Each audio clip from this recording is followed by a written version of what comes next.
Welcome to my atelier. Let me give you a tour. As you can see, this is my atelier. This is where I do all of my sewing, my crafting, and my computer work. So right when you walk into my atelier, you get a view of my photo space. And this is where I have this beautiful screen divider by the inside, and I kind of change it up with my bags or shoes or the whole area here in case I want to take photos or try on garments. And I can always move the screen divider if I'm trying on a muslin or something I'm making where I don't want to be exposed. Let me take you over to my sewing area. So over here I have two machines. They're both Husqvarna Vikings. I have an Epic 980Q, which is my sewing machine, and I have a Designer Sapphire 85, which is a sewing and embroidery machine. I have a lot of space here for that embroidery arm, and both of these machines are sitting on just basic IKEA tables and cabinets. In this cabinet, I have most of my office supplies, staplers, etc. And in this cabinet, I have most of my embroidery supplies. So this is where I keep my embroidery hoops, my stabilizers, and my embroidery thread, which I have to keep separate from my regular sewing thread. Let me take you over to my table. So this is my pattern and cutting table, which is probably my favorite spot in the whole atelier. I have this cutting mat that I just bought from my local fabric store, and it's 56 by 36. So it's big enough for me to take a yard of fabric and roll out and cut.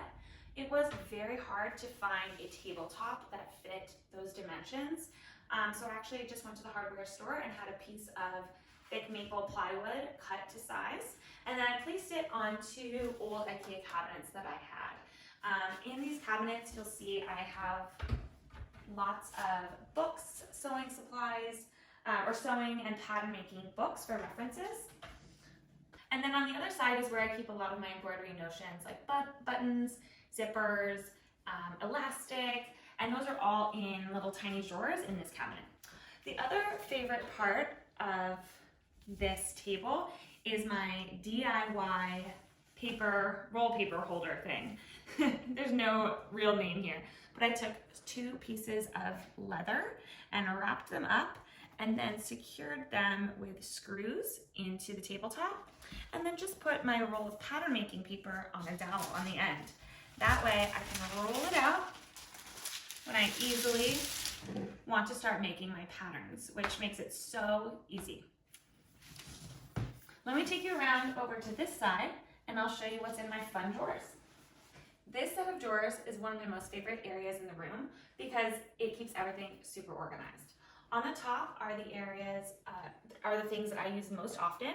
So my pins are in this little turtle, as well as my pattern making supplies, my pens, pencils, scissors, rotary cutter, and some styling accessories, and my weights.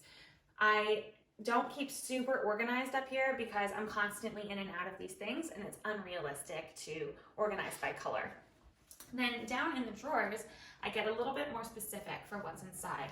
So you'll see here is all of my tape, although it's just thrown inside because that's practical. I have paint supplies and cutting, yarn, glue, pens, etc. And at the bottom is where I keep stickers and beads and fun things for my daughter to keep her things organized. So now let me take you over to my closet. My closet has to function both for sewing and craft storage and also for clothing and styling storage. Since my husband and I share a closet upstairs and I have way too many shoes, you'll see there's a lot of that in here. I had my closet fitted with California closets and had it be custom made to fit this rolling IKEA cabinet, which I've had for a long time. You'll notice not only does this roll out, but I put on a ironing board on the top, and my iron is plugged in right there so that I can easily roll this out and iron when I need and then put it back. Within this cabinet, I have other smaller supplies and flat items. So I have lots of beads, which are not the most organized. I have my paper goods. I even have my sewing thread down here. I already had this thread holder, and I actually found that I didn't really like having all those strings hanging on the wall. So for me, it's best tucked away in a drawer. Up above, I have a lot of the clothes that I'm working on or items that I'm currently styling with, my bags, my shoes over here on the right-hand side. So in this hyacinth basket is where I store all of the patterns that I've created myself.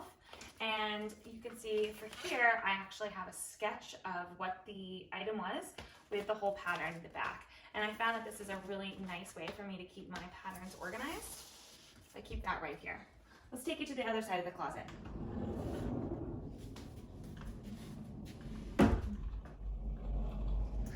So another part that was really important in designing this closet is making sure that I had storage for my serger. And while I do use it a lot, I tend to switch out which machines I'm using. So if I'm using my serger, I'll switch it with my sewing machine or my embroidery machine, and the other one will go here. In this drawer, I have all of my photography supplies. Again, not super organized, but in their drawer, which is exactly what I need. I hang fabrics here that I'm currently working on. And the rest of my fabrics are organized on the right-hand side in rainbow order.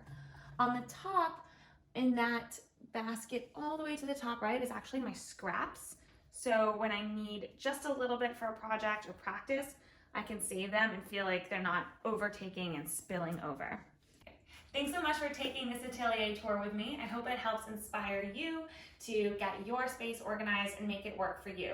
Although not every space has to be as color-coded and as organized as what you see on Pinterest, it is really important to make your space work for you by putting together like items, which makes access and memorization of where those items are even better.